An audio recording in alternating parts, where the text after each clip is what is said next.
Thank you very much. Though I feel a little out of place since it was just announced.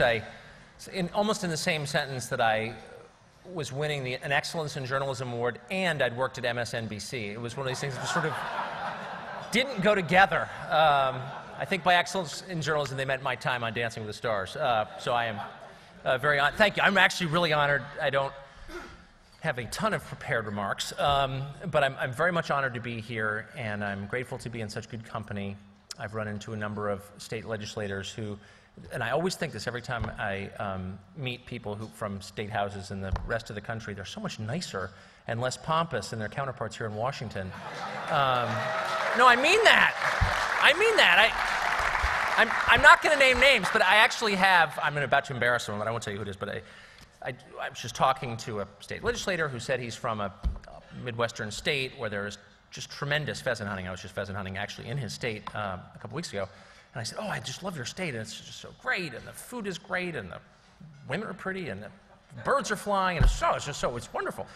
And he passes me a note that says, I would love to have you stay at my house anytime, you know, call me, we'll go hunting. I mean, it's just, very few senators do that to me. I will just say that. So anyway, I'm sorry, you know who you are, thank you so much. But that is just characteristic, I think. So I hope you all come to Washington. The Warren Brooks Award makes me think of Warren Brooks, who actually I thought of, and I remember when he died. I was here both when he was a force in the city, and it makes me feel old, and I remember vividly the day he died and feeling sad about it.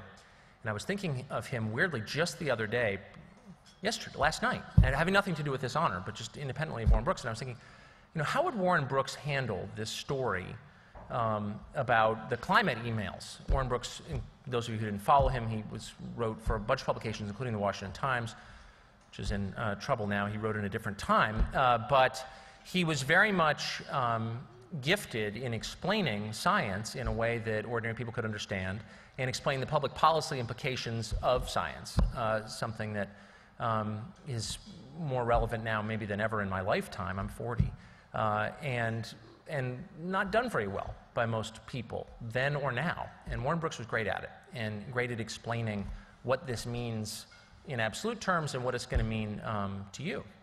And I wonder what he would do with the story that some of you may not even know about. I'm not going to pontificate or bore you with my views on it. By the way, let me just say, I'm going to try not to do that no matter what. I can't stand it when people blowhard stand up at the podium, particularly semi-employed talk show hosts, and like tell you what's true and what they think is right, and basically try to cram their political views down your throat. So I really won't do that, and I will open it up to questions. And if, in the meantime, if you have any sort of comment or feel like disagreeing, please, you know, shout out or throw a dinner roll or whatever. Most people hate being heckled, but after many years in cable news, working across from James Carville, it actually makes me uncomfortable if people don't shout at me while I speak. We have 4 kids, so it's not really a problem in my house. I'm quite at home, but you should know, just so I will be as objective as I can be. I promise I will be, whatever that means. But you should know, just in the interest of full disclosure, I'm not on the liberal side. No, I know. But I'm not sure if you really understand. I mean, I am like literally this close to stockpiling weapons and food and moving to Idaho.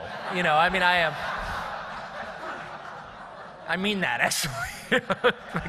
You're welcome to join me in my compound in Coeur d'Alene. In fact, after this. Buy gold! No, sorry. I mock what I love, trust me. But no matter where you are on climate change, no matter who you voted for in the last election, to sum up the story in one sentence, somebody got a hold of emails being passed between climate researchers, mostly at a European and a British university, but many of their colleagues in America. And the upshot of these emails was, we have a position on climate change, which is that it's imminent, it's real, its increase is imminent, it's a disaster for the planet, and it's man-made.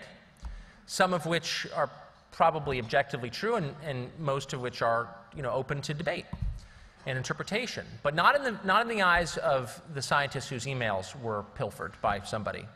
And they admitted to one another in these emails that, well, we're going to hide some data.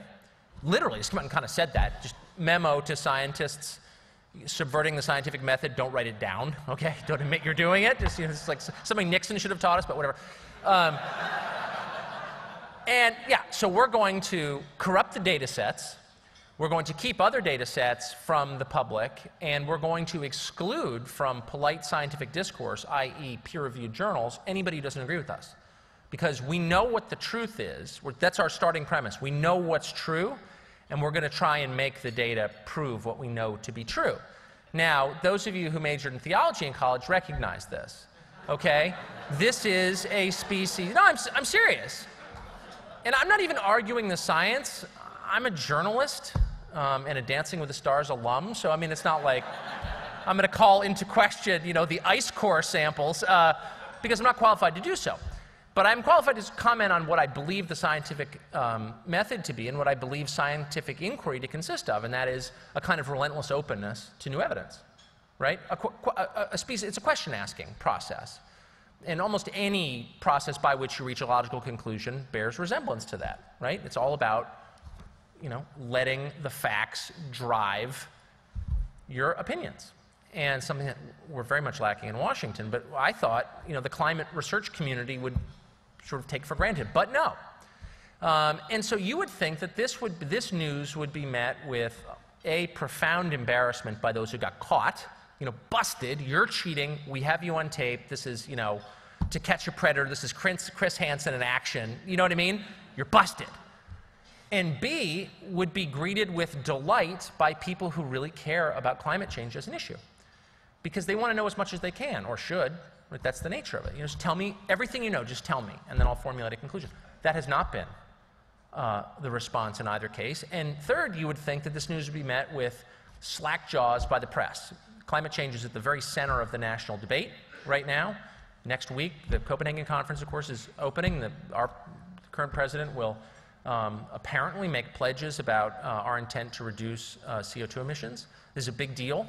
It's not going to pass the Senate, just in case you didn't know that, no chance. But still, it has symbolic importance, and it's a sort of indicator of where we're moving. And so you would think, holy smokes, the press finds out that data are being fudged. You know, page one. Instead met with silence. Silence. The New York Times had a piece on it day one. The Washington Post had a piece day two. And that was basically it. Broadcast networks, ABC, CBS, NBC, all of which I've worked for. No, not on the nightly news, evening news, on any of those channels. Now, why is that? Well, partly it's because journalists don't understand science and it makes them uncomfortable. But partly it's because it's a direct challenge to the conventional view. And the conventional view is, I mean, there are conventional views on everything, but the conventional view on climate is we know the truth, and if you disagree, you are not incorrect, not mistaken. You are either evil, which is to say you're in the employ of the carbon polluting industry in some manner, or you're just a moron. You can barely breathe unaided. That's how dumb you are, right? And so either way, you don't really deserve an airing. Your views are essentially illegitimate. We don't need to listen to you. I can't hear you. And so rather than a critic of or a skeptic of, you are a denier of. Right? That's how the press frames the debate. It's the people who kind of care about the future of this planet and our children, i.e. us, and they're the bad people, the deniers, the people who put their head in the sand, and for whatever nefarious, sick reason, doubtless they're having breakfast with Satan at the Four Seasons every Thursday, planning this. There are people who aren't on board with our assumptions, and we're just going to pretend as if they don't exist.